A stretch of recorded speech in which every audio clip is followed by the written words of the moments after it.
Hi! So, we learned about classes in Final Fantasy XIV, so I guess the next step is learning about races. Am I going to be a sexy bunny lady, or will I be a chaotic ankle biter in the form of a Lalafell? I guess we'll have to find out. I look forward to diving into all the different types of characters you can be in Final Fantasy XIV.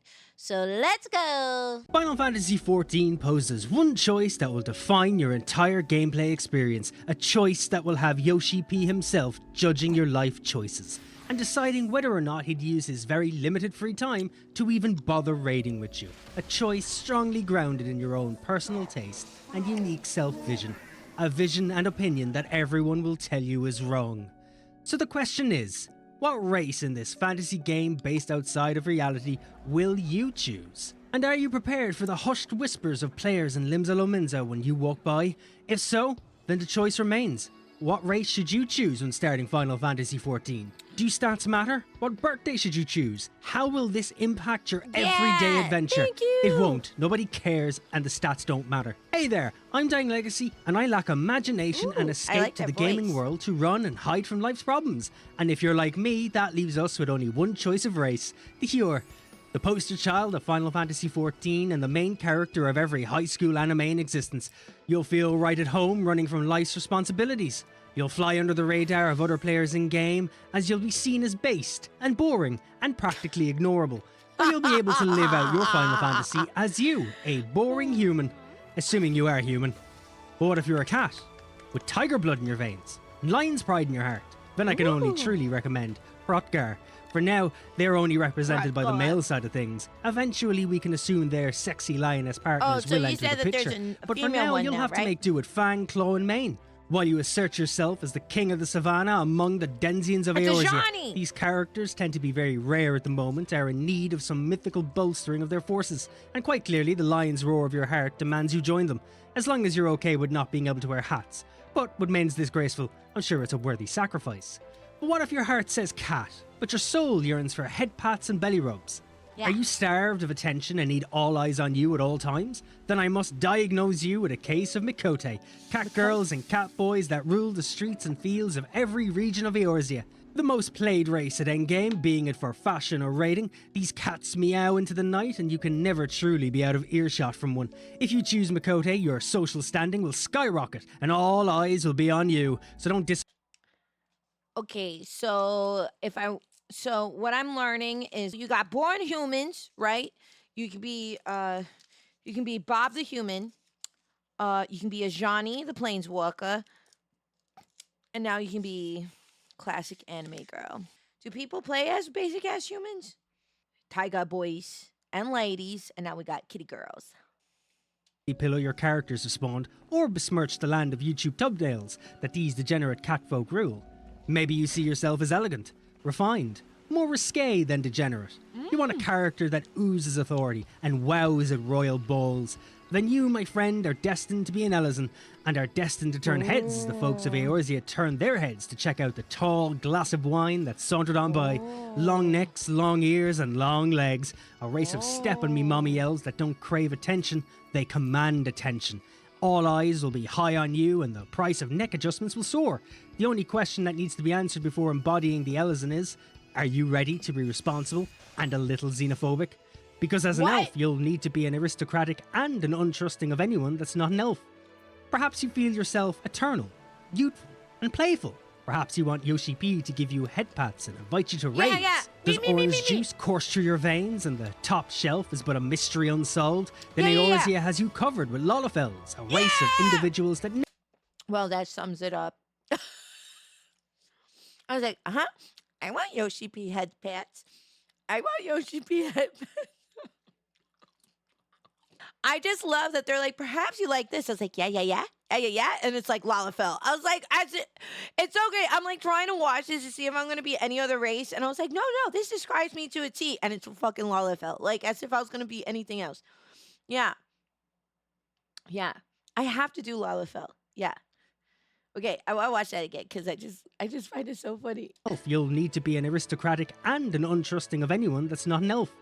Perhaps you feel yourself eternal, youthful, and playful. Perhaps you want Yoshi P to give you head pats and invite you to raids. Does orange juice course through your veins and the top shelf is but a mystery unsolved? Then Eorzea has you covered with Lalafells, a race of individuals that never grow up.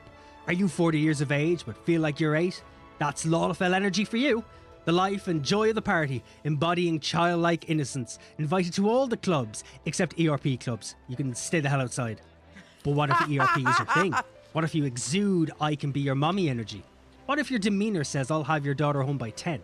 Well, clearly your choice is simple. Viera. Bunny girls and bunny boys, the playmates of Eorzea, with tickets to the hottest clubs. Invites aren't an issue, and with ears that say hold on for dear life, who needs hats?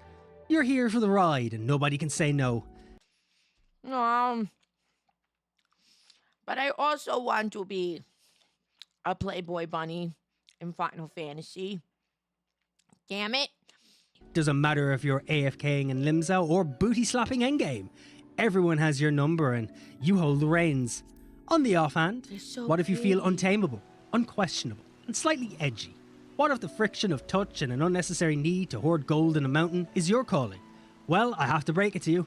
Aura is where it's at. Scales, tails, and broken rules are where your heart lies, and these dragon guys and gals is where things get hottest.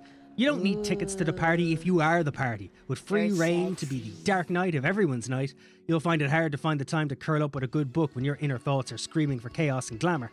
On a scale of 1 to 10, you're a 20, and you'll be on everyone's lips. Speaking of lips, grips, and thigh to leg supremacy, if you're in the market for bear hugs and triangle chokeholds, then the Rogaden is your fantastically strong idea of your bed's not whispering, it's for arm wrestling and whimpering. With roguish smiles and bench press potential, you won't have any need to ask to be noticed. When you get a flood of in-game tells asking to be choked and dined through in-game content, romantically embracing your party to victory, you are the go-to dummy mommy and hold me daddy that Eorzea needs and craves. love her. Honestly, you're too good for them. But you'll still be hailed a hero among quivering denizens of your fan club. Once you've chosen the race of your journey, know that it's not final. After some MSQ misadventure, you'll be given a free Fantasia potion. If you feel the whims of your soul has changed and the luring meows of Catgirl is calling your name, then the choice may start all over again. And don't worry, no matter what energy you're looking for, every class itself has a small offshoot to choose from. Are you a Hue or are you Mountain Daddy? Are you Sun Cat or Moon Cat? Mountain Bunny or Desert Bunny? It doesn't really matter. Every race has a region of 2 different characters that you can choose from, which shouldn't really make your choice of race any more difficult, but you know, it's on the table. It's up to you to choose who you play cards with. Thanks for watching. Like and subscribe for more pillow talk. Follow me on Twitch for more voice ramblings. And until next time, take care of yourself. I feel like I have to be Lalafell, but also bunny people are very sassy. Lalafell during the day, bunny lady by night. Is that like a thing? Lala on the street, Fiera in the sheets. Yes! I love that. So, should I... Oh, it's so tough. And I'm also still torn if I want to be healer, if I want to do magic. 3 individuals have had a disagreement, and in the pirate city of Limsa, these problems are only solved in one way: competition. The 3 offended persons stepped forward. Rogaden, Makote, and Lalafell were each observing one another with nothing but contempt as their spiteful gazes would dart between the other 2. But soon, all was silent as the judge of this entire affair stepped forward. The judge decreed that all in this competition was fair, and that skill alone would decide the winner. The judge raised their hand, making the 3 and all those gathered to watch tense up. Finally, the judge shouted for them to begin, making the 3 rush to the workstations that had been set up for them, as all 3 chefs began to cook. Each of them began to display a variety of techniques that have been honed to a razor's edge over their careers. The Makote, with her superb reflexes, chopped, balanced, and sizzled her ingredients with perfect care. Meanwhile, the Rogaden grabbed what looked like a fire shard from one of the nearby bags before crushing it in his grasp. He smiled before sprinkling the fire powder over his pan, causing it to briefly erupt in flame. Lastly, the Lalafell had something else in mind. As she Yeah. prepared her ingredients, she wove a spell, and bursting forth from the aether came a carbuncle, which took a whisk into its mouth and began to mix the Lalafell's ingredients for her. The Makote pointed at the cooking carbuncle and shouted foul play, but the judge shook their head and allowed the carbuncle to continue. Eventually, Yeah, all three ratatouille, chefs that finished shit. their preparations, and a full 3-course meal was on display for all to see. Everyone, including the chefs, stood silent as the judge paced to each table, sampling every appetizer, main course, and dessert with a trained expression. Eventually, the moment of truth came as the judge raised their hand, declaring this would be a 3-way victory and loss.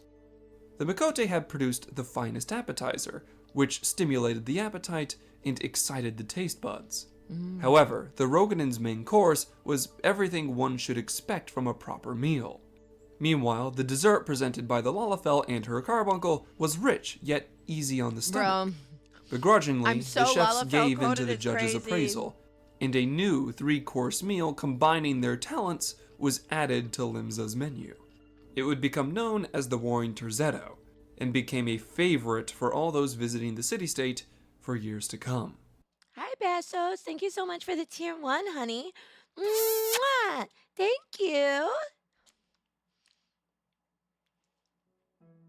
Good day, my friends! Continuing our lessons on Eorzea's most refined crafters, we come to a discipline that is in a league all its own.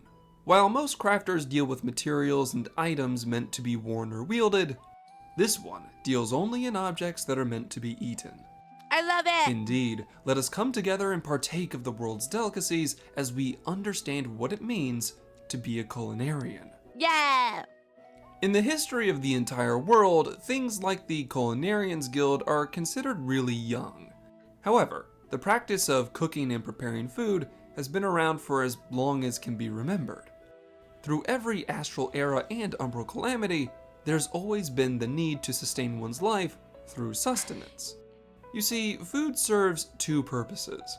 One is the I'm thinking I'm going to be Lalafell Summoner, who's a culinarian. I think that's what I'm going to do. Lala, la la la, la Lalafell. Summoner and culinarian extraordinaire. Yeah. So many decisions. biological need. Oh, and eventually I would like to be dancer and pictomancer. As living creatures, our organic makeup demands a variety of proteins, vitamins, and chemicals in order to stay healthy and strong. This is why different kinds of fruits, vegetables, meats, and more are commonplace across every culture, regardless of location. The second purpose food serves is to speed up the process of recovering one's missing aether. You see, physical exhaustion occurs when one's body becomes tired from extensive use, but someone's personal pool of aether can be spent as well. The easiest example of this are mages. While there are a variety of ways to cast spells, all of them demand a cost on the caster's body at some point. So long as they're practicing safe methods of spellcraft, a mage's aether will recover over time. However, the right food can speed up this process profoundly.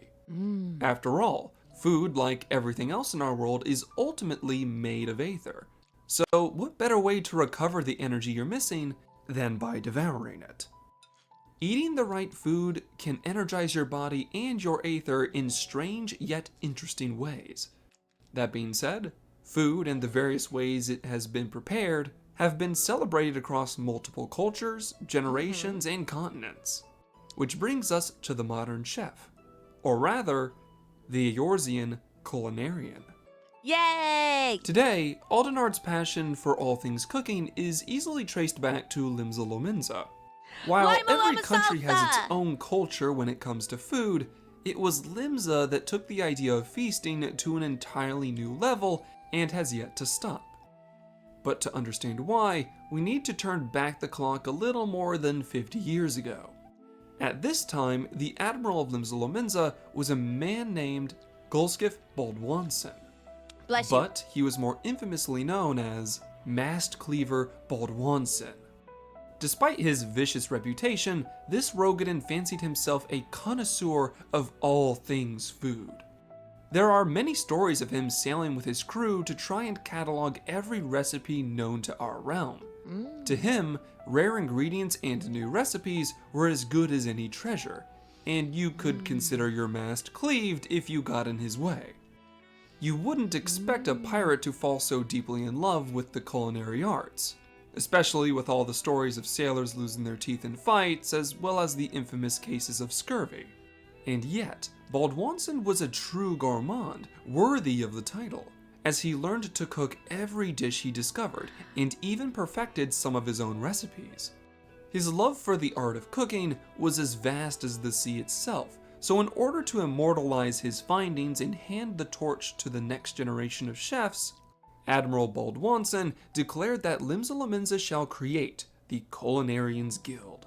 In the year 1525 of the Sixth Astral Era, the guild was officially opened, I want and to has join the kept Culinarians. Baldwinson's I passion love alive this lore. ever since. Oh my god, I love the lore. Ever since its creation, the Little Culinarians pirate Guild has chef. attempted to expand on the old Admiral's vision by not only perfecting the recipes of Eorzea, but by trying to collect and catalog the various dishes across the entire world.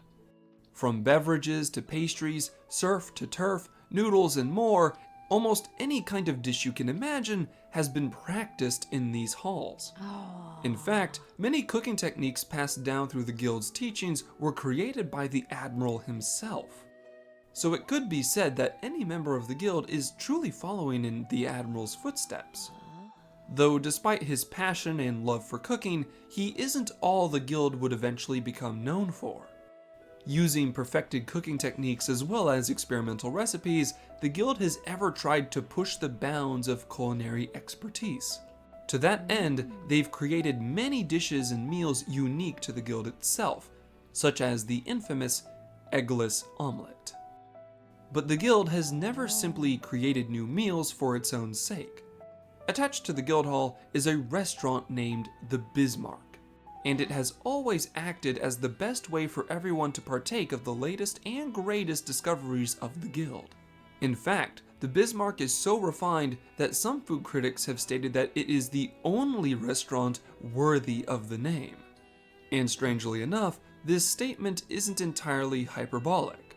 The Bismarck is so popular that people have traveled across the sea from other countries just to sit and dine here. Yeah. In fact, my records show that the waiting list for the Bismarck has never been less than at least 3 whole months, with there only ever being vacancies for friends, family, and of course, VIPs. While the Guild and the Bismarck are indeed famous in the culinary field, the culinarians belonging to it rarely stay in Limsa forever. It's all too common for them to strike out on their own and travel the world in hopes of perfecting their own style of cooking. Many guild members have gone to other countries and continents in this noble pursuit. Oh, okay. So it sounds like if I decide to do stamina, I would do lima lama salsa because that's also where culinarians are. Amazing. I love that culinarians are food pirates. I love that. That's so fun. That's such a fun lore. I want to open up a restaurant, a diner in Eorzea. I want to do that. Yeah. Okay. Many guild members have gone to other countries and continents in this noble pursuit. Of course, these trained chefs usually return at some point in order to share what they've learned and perhaps show off a new recipe or two. But some cooks have been known to stay abroad for long periods of time, helping to improve the tastes of people across the world.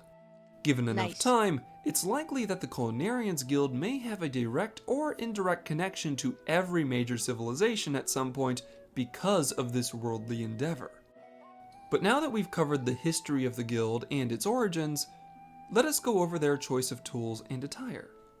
Your average traveling culinarian will always have 2 specific tools with them. The first is their frying pan, or skillet. Oh my god. While not a big boiling pot, a I love chef's it. pan is one of their most used tools, as it serves to heat up and prepare whatever recipe they're working on. Over the course of its career, a culinarian's pan will prepare all sorts of unique dishes. The offhanded tool these chefs are almost never seen without is a trusty knife. While knives are technically an edged weapon with a storied history all its own, a chef's knife is something special. These blades are designed specifically to cut through scores of fruits, vegetables, meats, cheeses, and fish over and over again without dulling unnecessarily. In fact, these knives are sometimes made with the same rare metals that go into making legendary weapons. Next, we'll go over their attire. While a culinarian's getup is usually up to them, there are a few things all the greatest outfits have in common. Okay. First and foremost is their apron. Cooking can be a messy job, and instead Wait. Wait a second. Did they just say the most important item is an apron? Is that what I heard? They said an apron? Hello? Hello? Hello? Hello? Hello? Hello? Hello? Hello? Hello? Hello? Hello? Hello? It was meant to be. It was meant to be. I need to be a culinarian. They said it's the most important. It's most important. of ruining countless wardrobes, most culinarians wear a stylish yet easy to clean outfit with a large apron. These outfits usually come equipped with a pair of thick gloves for handling hot items, but are easily removable since thick gloves aren't always necessary. Lastly is the tall hat from which many chefs are known for. These hats are almost always white, to signify a sense of purity and cleanliness within one's kitchen. A clean hat asserts that they are indeed a clean chef. And to wrap up our lesson on this discipline, we'll discuss the use of the crystals they're most known for acquiring. Culinarians make use of two elemental crystals more than any other: fire and water. Fire is extremely reasonable, as heat is an element of change. Nothing comes out of fire exactly the same as it went in, and a chef's ingredients becoming a meal is no different. Secondly, they make use of water crystals. The water from these crystals is used to clean and purify all sorts of ingredients, as well as become an ingredient itself in countless recipes. Okay. As such, culinarians make use of fire and water crystals extremely regularly. And that, my friends, is all I have to say on the history and practices of the culinarians. Yay. Okay. So we did culinarians. Okay, great. Oh my God. Shut up. Oh my God.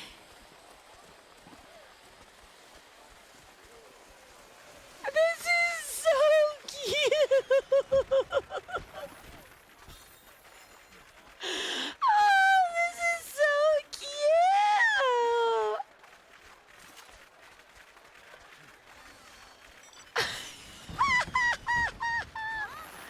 Wait, I'm tearing. I don't know. I'm having I'm getting overwhelmed with cuteness. This is so adorable.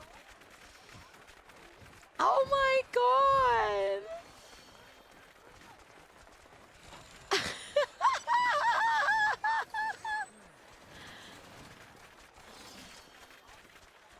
This is so cute.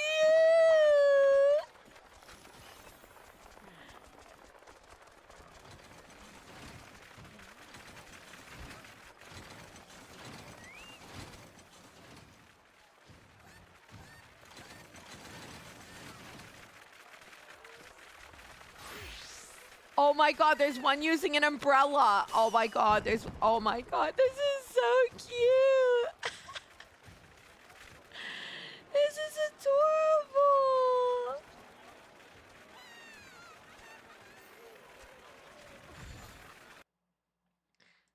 Wow, look at them. Oh yeah, look at that.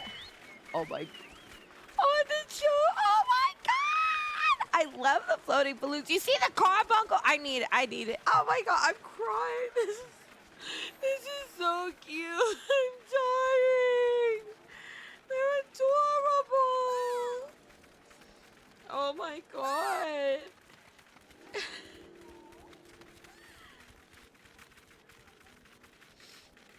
Oh my God, look at the Tomberry.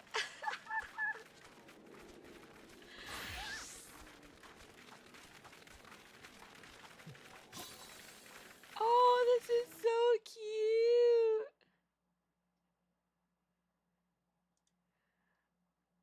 Okay, wait. Oh my God, wait, it keeps on going.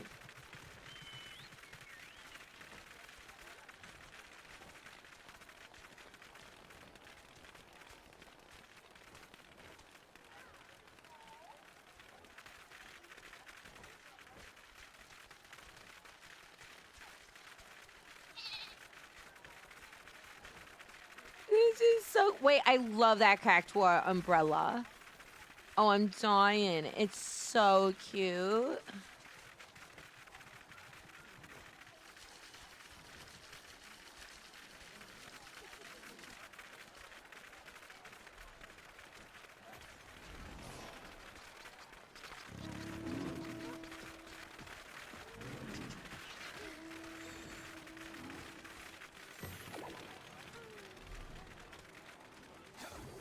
This is so cute.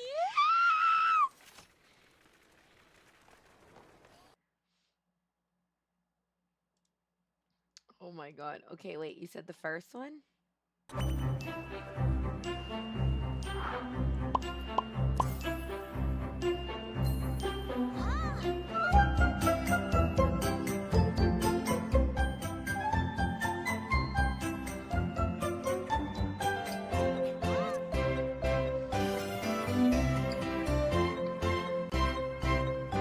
With the nightsticks, that is so fucking cute. I'm dying. Oh my God. That's so cute.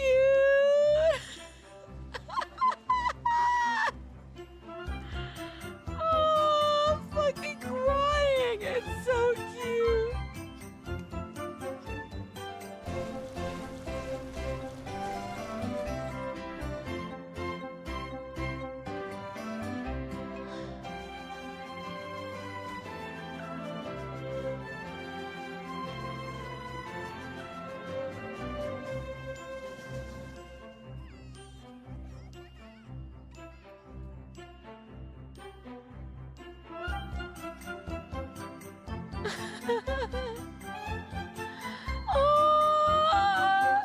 Oh, I love community events like this. That people all over the world can do this. This is so cool.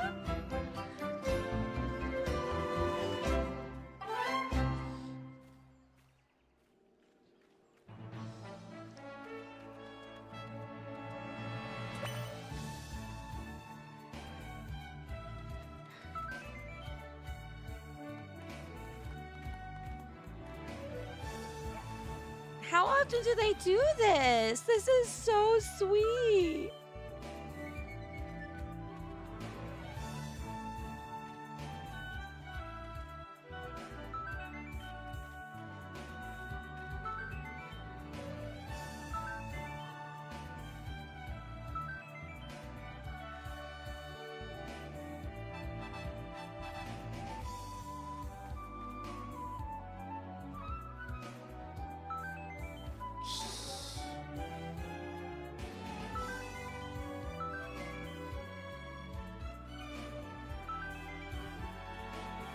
There's too many. I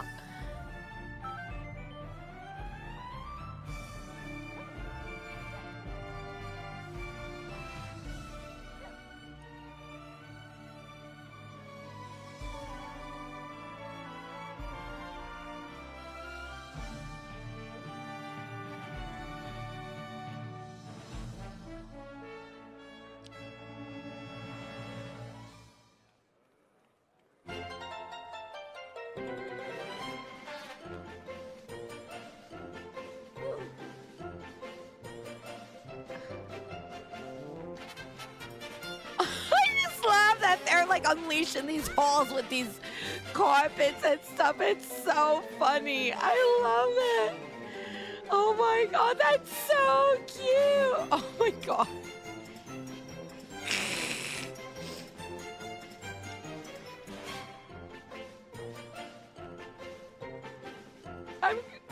This is so cute. I'm sorry I keep on repeating myself. It's so wholesome.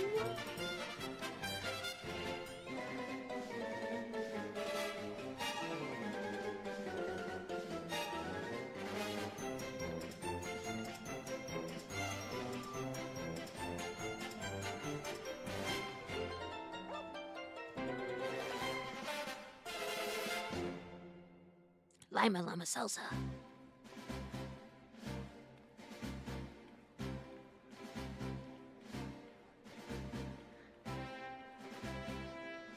Can you play music while you walk, or you have to like, you can't do those two things at the same time?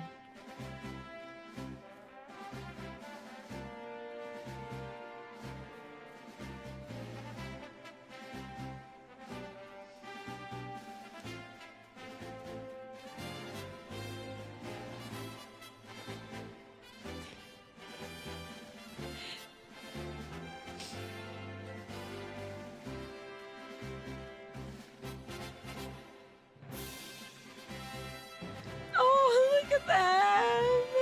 Ah!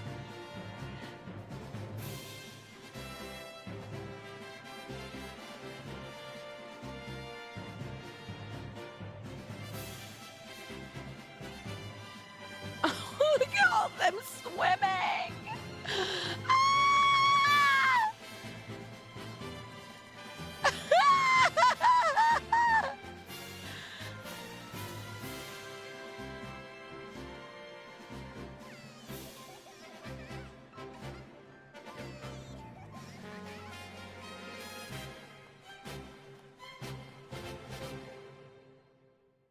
Oh, that was so cute!